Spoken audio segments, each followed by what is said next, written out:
In the middle of the room stands a single iron door atop a stone dais.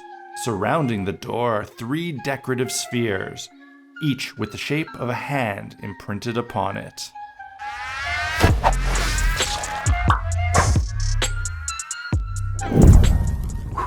Hey guys, welcome back to another episode of Black Magic Craft. You know, us crafting DMs tend to put a lot of time and energy into building complicated, ornate things to use in our games and impress our players. But the truth is, a lot of the time, the most useful items end up being those simple little things that you don't think too much about, like a little stone or a little ornamental decorative piece. They end up making their way into almost every game because they're so universally useful. For me, one of those items is a simple iron door, and it's seen play in the vast majority of my games. It's a simple little item, but it implies importance and it's imposing, and it makes players want to progress to the next stage or level or room. In fact, that little scenario at the beginning of this video was a real encounter that I ran in my last session using this door. And if you're interested in that encounter and want to find out more details about it, I shot a behind the scenes session recap for my Patreon supporters, and it is available through my Patreon. The point, however, is that a simple iron door can be used in every game. So let's build an iron door. So I took my template, cut it out, and glued it to some chipboard. This way I could reuse this template over and over again and make a whole bunch of these doors. Using the template as a guide, I cut out the segments of the door from some foam core, and I used the higher quality foam core where the paper doesn't peel off. This would make the whole thing much stronger. These doors have 3 pieces, one solid one in the middle and the 2 frames on the front and the back. Using the outer piece as a guide, I traced out the shape of the door on the center solid piece. This way I could draw a line right down the middle of it and then score it with an X-ACTO knife and run a pencil down it to bevel the edges. This would make it look like the solid piece is actually 2 separate doors.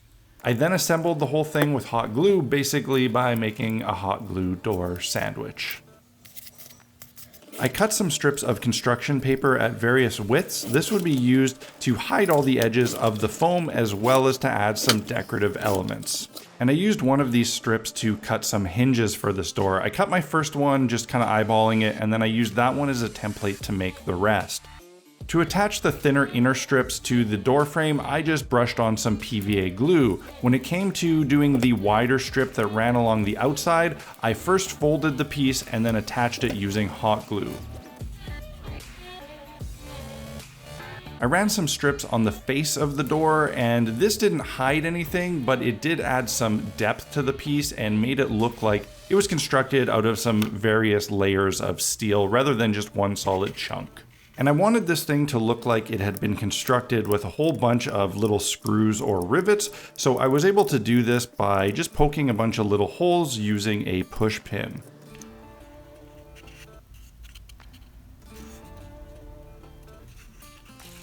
To create the look of larger rivets that would be more noticeable and actually stick out instead of just being an indent, I used these tiny little decorative gems that I got from Michael's a really long time ago. Basically, you just want to get the smallest ones that you can find, and you can then take them and super glue them in place at anywhere there's a joint or where you want it to look like there's a rivet, like on the hinges. And these look really great once this thing is painted up, has a bit of dry brushing and some washes on it.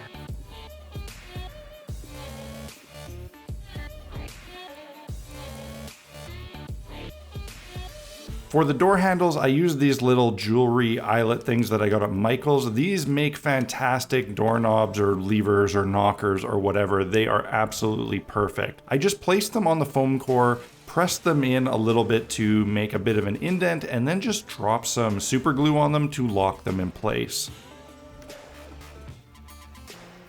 I wanted the door to have some torch holders on it, so I grabbed the smallest cylindrical bead I had on hand. This one was really nice, because it had a kind of design on it as well. Same thing as the handles, I pushed them in place into the foam to create a bit of an indent, and then I just dropped in some super glue to glue it to the door frame. Now, because this was a cylinder glued to a flat paper surface, I was a little bit concerned about the strength of it and it possibly shearing off, so I used the old super glue and baking soda technique to create a super strong welded plastic bond.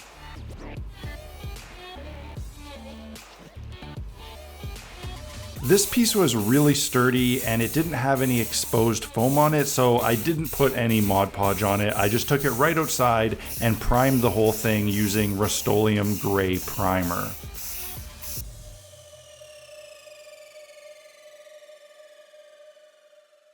Now, the reason that I primed it out using gray is because I wanted to paint this out using a gunmetal metallic, and undercoating it with the gray meant that I would only need to put on one coat of this metallic.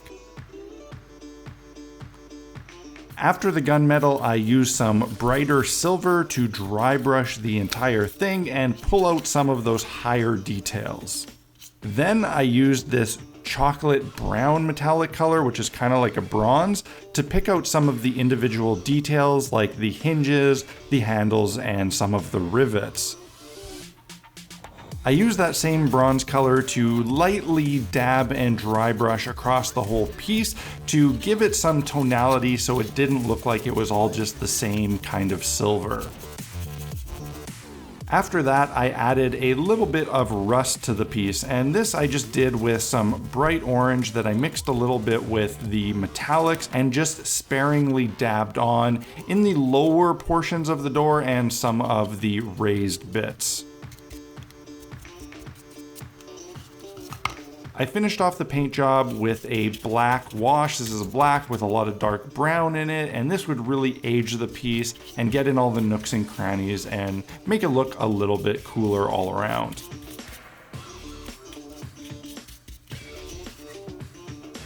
Then it was time to get to work to make the torches, and to make these I used some toothpicks. I had to sand down the toothpicks a bit so that they would fit in the hole in those beads that I had glued to the door, so I used my Dremel tool for this, but you could get away doing this by hand. It would just take a little bit longer. I cut the toothpicks to length and I used some hot glue to create the flame. I just put a little dab of hot glue on the end, let it cool down a bit, and then using the hot nozzle from the glue gun, I kind of teased up and created a flame-like texture. To paint the fire, I did the basic fire painting technique, which is a base coat of white, followed by a yellow, and then a dry brushing of orange, and a very light dry brushing of red. A lot of people, especially new people to painting, tend to do this in the reverse, because normally when you're painting things, you go from dark to light, but flames is not one of those things that you want to do that with. You want to start with yellow and finish in red if you want it to look like a real flame.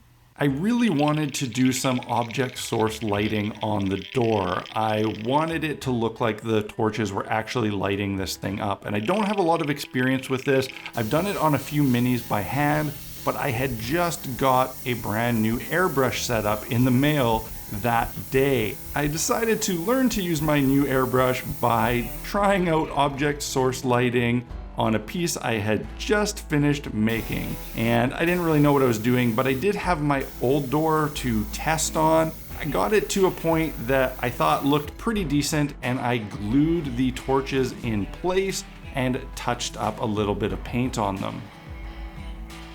After that, I took it outside and sprayed the whole thing with a matte varnish clear coat to seal everything in.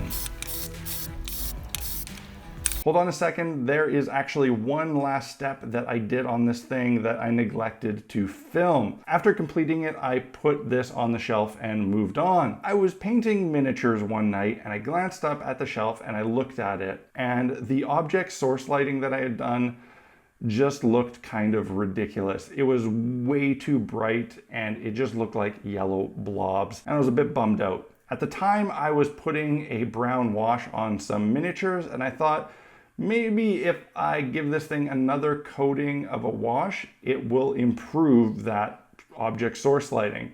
So I gave it a coat of AGRAX Earthshades by CITADEL because that's what I was using. It's a dark brown wash, and lo and behold, it improved the lighting effect greatly. It really muted the yellow and made it look quite a bit more believable and less ridiculous. I still don't think it's perfect, but I think it saved this project from looking really dumb. So I'm glad I did it. I think it's not bad for a first try at airbrushing lighting effects. Let's zoom in for the close-ups.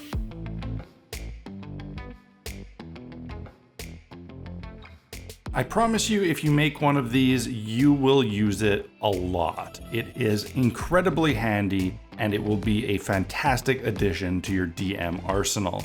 If you want to pick up any tools or supplies that I use in this and other builds, head on over to blackmagiccraft.ca. There I have my essential equipment store where I link to all of the things that I use and recommend, and purchasing through those links helps fund this channel. The other way you can fund these videos is by supporting Black Magic Craft on Patreon. It is the funds graciously given by the people on Patreon that allow me to dedicate so many hours each week to building, filming, and producing these videos for the community. I'd love to have your support, and I'd love to have you as the newest member of the Black Magic Craft Fellowship.